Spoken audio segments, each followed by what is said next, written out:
and then now bring in Martin Kpebu, convener of the Individual Bondholders Association of Ghana. Good evening to you, Mr. Kpebu, and thank you for joining us on Eyewitness News. Well, the government says that it will finally pay your matured investment come Thursday. How do you react to the statement that is just coming in from the Ministry of Finance? Oh, wow, my brother. What's your name? I'm Mr. Kpebu. I'm Nilati. Nilati. I can't make much of it. I can't trust until I see the payment. Because of the way Mr. Ofori-Atta has behaved in the past. You remember me? I think you were the one who interviewed me. The last time they promised 13th. I said, no, I don't believe government will pay on the 13th. And you see, it has come to pass. So we'll wait. If they pay on Thursday, then we'll believe. Yes, because this is the way Ofori-Atta and President Akufo-Addo have sunk this country that low. Whilst we are suffering, we are gnashing our teeth. We can't pay our school fees. We can't buy food. We can't buy fuel. We can't do other things that we need to do. They have become very rich, very, very, very rich through data bank with this very bond, because data bank made money in fees and commissions. It's such a despicable conflict of interest.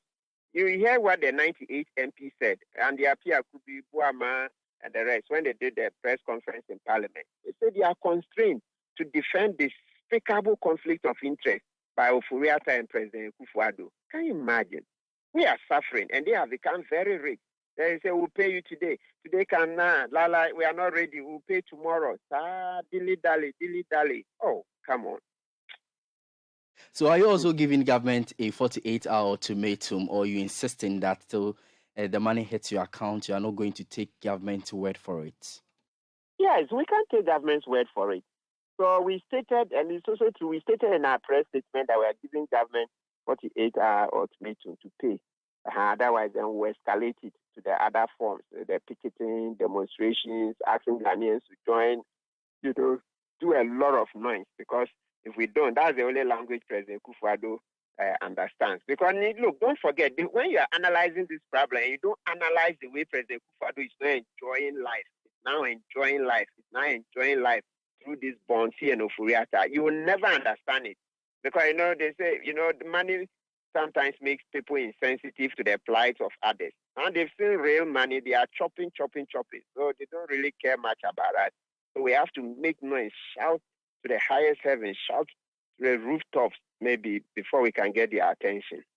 But you met the finance minister in the past, and then he gave you all these assurances. Today, could it be that the government is still struggling with its fiscals? That's why it's unable to pay you your matured investments? No, I don't see the struggling. It's just deliberate refusal to pay. I don't think, because if it comes to fiscals, but the World Bank warned us at the end of 2019, when they did our debt sustainability analysis and all those things, they reviewed our economy. They warned us, that World Bank IMF report, if you Google it, February 2020, that was when it came out, just about a few weeks before COVID, where they said, hey, Ghana, where we're headed, where we had a high risk of debt distress, and that we needed to diversify the economy. The very thing Akufo-Addo said, that he would change the structure of the economy within 18 months upon taking office. Yes, that World Bank report, they talked about it, that we should diversify our exports, that we should stop the borrowing. Yes, they said it, that we needed to handle it, bring it down firmly. After they warned us, Akufo-Addo refused. He insisted on bathing in the sky. Yes, Addo Showboy, bathing in the sky, in the private jet. We talked, he would not listen. We talked, he would not listen. Then COVID came. After COVID, the World Bank brought the debt suspension initiative. We refused to go. Akufo-Addo said he was not interested. Why?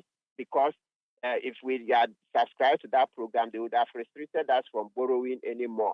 And that would have meant that data bank would not make more money for Akufo-Addo and President Ofori-Atta. So he refused. He refused and went on, plunged head deep, and continued borrowing. And now we are in a deep crater. This president, oh, come on, he's disrespected us. He's disrespected us to unimaginable proportions.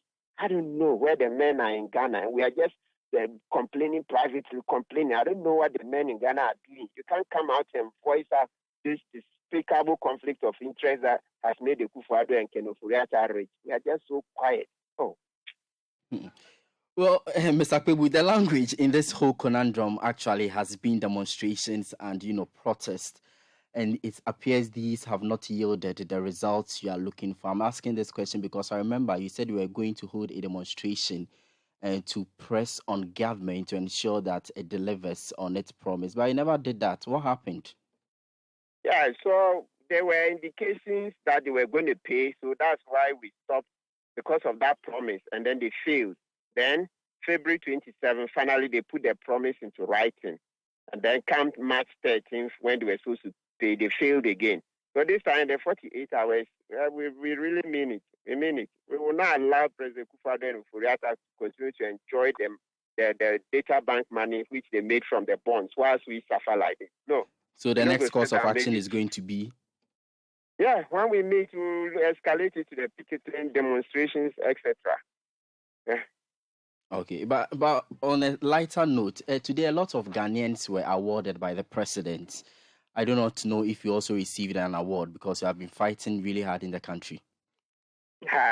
President Akufo-Addo to give me an award. Okay. I'm sure about that he will not be happy with it that maybe he thought we'll just talk about the money they've made from data ban for 2 weeks, but he's mistaken. I'm going to continue talking about this till I die. So Akufo-Addo be prepared. He will see his real size. This man deceived us. We came and we voted for him. We thought Mama was evil and that he is the honest person. Yeah, Akufo-Addo is insulted every president that came before him. Every president that came before Akufo-Addo, he says they are not good people, they are corrupt. He's the only honest person. It turned out that, his case will be worse. The jury is out there. Crazy. So let's come. I mean, look, I think people of Ghana should get up. We are suffering. This suffering in your own corner and not willing to make any public show of it. I'm not willing to say it, voice it publicly. It's not good. We think we should be brave. I know why we are so docile and allowing people to treat us like that. How? He has become very rich and you are watching him. You're watching him. We can't come out and demonstrate. We do one continuous demonstration for 1 week. He will flee without taking a stand out. All right, Council, thank you so much. Definitely on Thursday, we'll come back to you if government pays or does not pay your matured investment. But that's Martin Kpebu, convener of the Individual Bondholders Association.